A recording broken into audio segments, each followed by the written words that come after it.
Ya pemirsa, sebelum jeda iklan tadi kita juga sempat melihat kondisi lalu lintas di pintu tol Brebes Timur hingga malam ini masih padat, masih macet.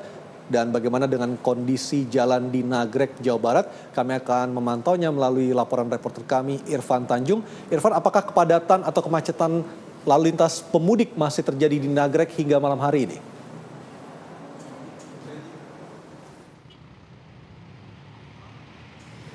Ya, baik, terima kasih Aryo dan pemirsa. Arus lalu lintas di kawasan Cileunyi, Kabupaten Bandung, Jawa Barat ini memang terpantau ramai dan lancar. Dan berdasarkan pantauan kami saat ini memang arus kendaraan dari arah Bandung maupun Jakarta yang mengarah ke Cileunyi didominasi oleh kendaraan mobil. Sementara itu juga Aryo, tepat di belakang kanan saya ini merupakan jalur yang mengarah ke Tasikmalaya maupun Nagrek yang memang didominasi oleh kendaraan motor. Dan sekedar informasi tambahan saja Aryo, bahwa hari ini memang banyak sekali warga lokal ataupun warga Cileunyi yang melakukan aktivitas mudik mereka untuk menuju ke kawasan Tasikmalaya, Garut maupun Kuningan. Dan kami juga sempat melakukan perbincangan dengan beberapa warga Cileunyi bahwa mereka selain hari ini melakukan perjalanan mudik, mereka juga akan melakukan perjalanan mudiknya di Hari Raya Idul Fitri yang jatuh pada tanggal 6 Juli 2016 mendatang. Selain itu juga kami menghimbau kepada Anda pemirsa yang sedang melakukan perjalanan, khususnya yang melewati jalur selatan ini, untuk selalu berhati-hati dan waspada terhadap titik-titik kemacetan yang terjadi di jalur selatan ini, khususnya di kawasan Rancaikek maupun kawasan pertigaan yang mengarah ke Tasikmalaya maupun Garut.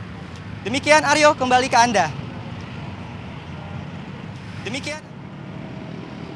Setelah pemirsa laporan dari Irfan Tanjung dari Nagrek Cileunyi, kondisi lalu lintas masih ramai lancar untuk bagi Anda pemudik yang akan menuju Tasikmalaya, Garut, dan juga kota-kota di sekitarnya. Dan kami lanjutkan kembali dialog kami bersama Pak Edi Gunawan dan Pak Ipung Purnomo. Pak Edi, salah satu yang dikeluhkan masyarakat ataupun pemudik yang akan keluar dari pintu tol Brebes Timur adalah minimnya SPBU dan juga WC. Itu sebenarnya tanggung jawab siapa Pak Edi?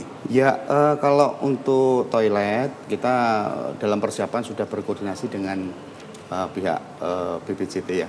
Pengelola jalan tol. Pengelola jalan tol, kemudian juga jasa marga. Sudah kita siapkan toilet-toilet portable. Tapi ketika faktanya sangat kurang, seperti apa penjelasannya Pak? Inilah memang kondisinya masyarakat semakin masif ya.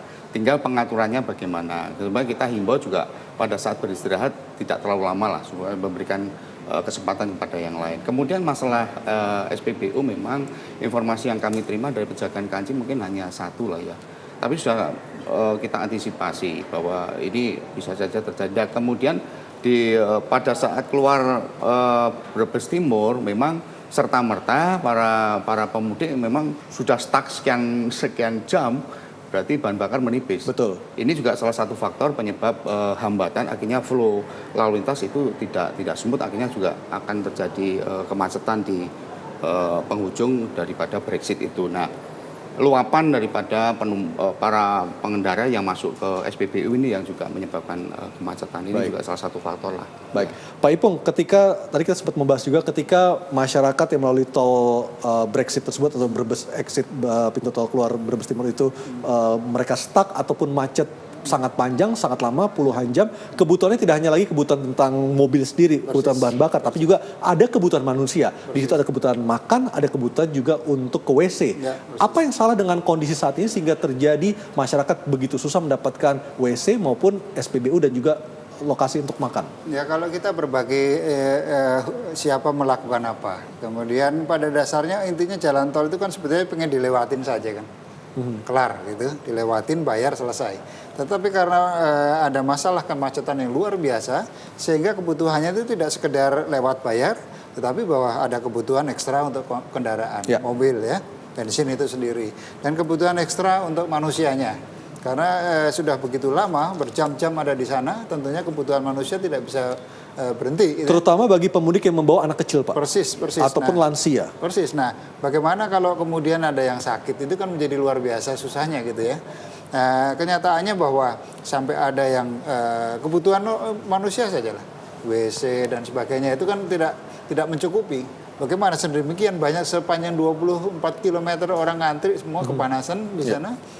Semuanya serba habis, makanan habis, kemudian toilet tidak ada. Nah, ini terus problem sesuatu yang problem di balik problem gitu. Ini cara ngatasinya tentunya bisa menggunakan jalur yang lainnya ya, yang masih kosong.